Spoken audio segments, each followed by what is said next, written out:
വറ്റലൂരിലെ പഴയ ജുമാഅത്ത് പള്ളിയിലെ ഒരു വേറിട്ട കാഴ്ചയാണ് പരിചയപ്പെടുത്തുന്നത്. ജീവന്റെ തുടിപ്പുള്ള ഒരിടമായി മാറിയ ആ കാഴ്ച മരണപ്പെട്ടവരെ മറവ് ചെയ്യുന്ന പള്ളിയോടനുബന്ധിച്ചുള്ള ഖബർസ്ഥാനം. പള്ളിക്കാട് പലപ്പോഴും കാണുന്നത് കാട് പിടിച്ചു കിടക്കുന്ന കാഴ്ചയാണ്.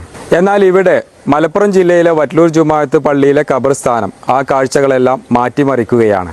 ഇവിടെ പലതരത്തിലുള്ള ഫലവൃക്ഷങ്ങൾ നട്ട് ആ മരങ്ങളിൽ നിന്ന് കായ്കനികൾ പറിച്ചെടുക്കുന്നതോടൊപ്പം തന്നെ പക്ഷികൾക്കും അണ്ണാനും മറ്റു ചെറുജീവികൾക്കും ആഹാരമായി മാറുന്ന വ്യത്യസ്തമായ കാഴ്ച.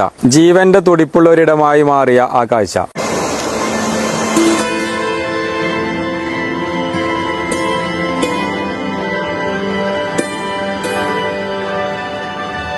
വറ്റലൂർ ജുമാഅത്ത് പള്ളിയുടെ സെക്രട്ടറിയിലെ ഷാക്കിർ നമ്മുടെ കൂടെയുണ്ട്. ഈ ജുമാഅത്ത് പള്ളിയുടെ ഈ ഖബർസ്ഥാനം എങ്ങനെയാണ് ഈ ഫലവൃക്ഷങ്ങളൊക്കെ വെക്കുക എന്നുള്ള ഒരു കാഴ്ചപ്പാടിലേക്ക് എങ്ങനെയാ വന്നത്? ഒന്ന്, വറ്റലൂർ പഴയ ജുമാ മസ്ജിദ് എന്ന് പറഞ്ഞാൽ പിന്നെ സുന്നി കൺസേൺ ആണ് പള്ളി. അപ്പോൾ അതിൻ്റെ ഭാഗമായിക്കൊണ്ട് തന്നെ ഒരുപാട് ആളുകൾ എന്ത് ചെയ്യും, ഖബർ സിയാറത്ത് ചെയ്യാൻ വേണ്ടി വരും. അപ്പോൾ ഞങ്ങൾ എല്ലാ വർഷവും ഒരു 4 തവണയെങ്കിലും ഒരാളുടെ അരക്ക് മീതെയുള്ള പുല്ലുകൾ വെട്ടി ഞങ്ങൾ വൃത്തിയാക്കാറുണ്ട്. അപ്പോൾ അതിൽ നിന്നൊരു മോചനം എന്നുള്ളൊരു ആശയത്തിൽ നിന്നാണ് നമ്മൾ കുറച്ച് ഫലവൃക്ഷങ്ങൾ നട്ടുപിടിപ്പിക്കാമെന്ന് നമ്മൾ തീരുമാനിച്ചത്. ഇവിടെ നമ്മൾ ഏകദേശം പിന്നെ ഒരു 100-ലധികം 150ഓളം പിന്നെ റംബൂട്ടാൻ്റെ തൈകൾ നമ്മൾ നട്ടിട്ടുണ്ട്.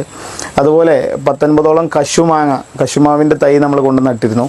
പിന്നെ അരിനെല്ലിക്ക, മാങ്ങ, അതുപോലെ ഈ സപ്പോട്ട, പിന്നെ നാരങ്ങ, പിന്നെ അതുപോലെ 8ഓളം ഊത് മരങ്ങൾ ഇപ്പൊ നിലവിലവിടെ വളർന്നു തന്നെ നിൽക്കുന്നുണ്ട്. അത്യാവശ്യം ഭാഗമായി നിൽക്കുന്നുണ്ട്. ഇത് എവിടെ നിന്നാണ് കൊണ്ടുവന്നത്? അങ്ങനെ എന്തെങ്കിലും പ്രത്യേകിച്ച്?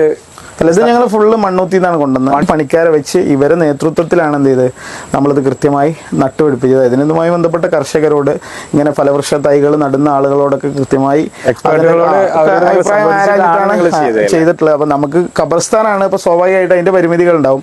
ആ പരിമിതികൾ ചിലപ്പോൾ നമുക്ക് നല്ല വളയിൽ ഉപയോഗിക്കാനൊന്നും കഴിയില്ല. അപ്പോൾ അവിടെ ഉപയോഗിക്കാവുന്ന രീതിയിലുള്ള എല്ലാ സൗകര്യങ്ങളും വെച്ചിട്ടാണ് ഇപ്പൊ നമ്മള് മുകളിലൊരു ടാങ്ക് ഉണ്ടാക്കിയിട്ടുണ്ടായിരുന്നു. നേരെ ബൈപ്പാസ് ചെയ്ത എല്ലാ ഫലത്തിന്റെ ചോട്ടിലേക്കും വെള്ളം വരുന്നുണ്ട്. അവളോടൊപ്പം ഇപ്പോൾ ഈ വർഷം നടത്തി. കഴിഞ്ഞ വർഷം വളരെ കുറച്ചാണ് കിട്ടിയത്, ഒരു 10 കിലോയിൽ താഴെയാണ് കിട്ടിയത്. ഇപ്പൊ നമ്മൾ ഈ സമയം കൊണ്ട് തന്നെ ഏകദേശം 50 കിലോയിലധികമുള്ള പിന്നെ റംബൂട്ടാൻ മാത്രം എടുത്തു. പിന്നെ മാങ്ങ ഇടക്കിടക്ക് നമ്മൾ പറിക്കാറുണ്ട്. പിന്നെ ഈ നാരങ്ങ ഇടക്ക് നമുക്ക് കിട്ടാറുണ്ട്. അതുപോലെ ഡ്രാഗൺ ഫ്രൂട്ട് ഉണ്ട്, അത് നമുക്ക് ഇടക്ക് കിട്ടാറുണ്ട്.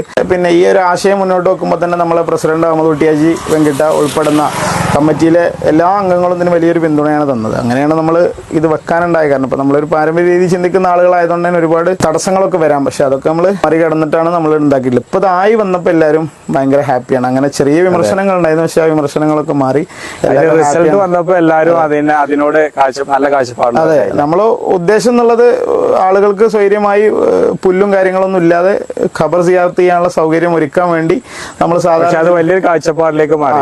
ഫലവൃക്ഷങ്ങളൊക്കെ വെച്ചപ്പോൾ ജനങ്ങൾക്ക് മാത്രമല്ല കിളികൾക്കും അവിടെ ഒരു ഇടമായി മാറി എന്നുള്ളതാണ്. അത് പ്രകൃതിയോട് കൂടുതൽ ഉപകാരമുള്ള രീതിയിലേക്ക് അത് മാറി എന്നുള്ളതാണ്. അതെ.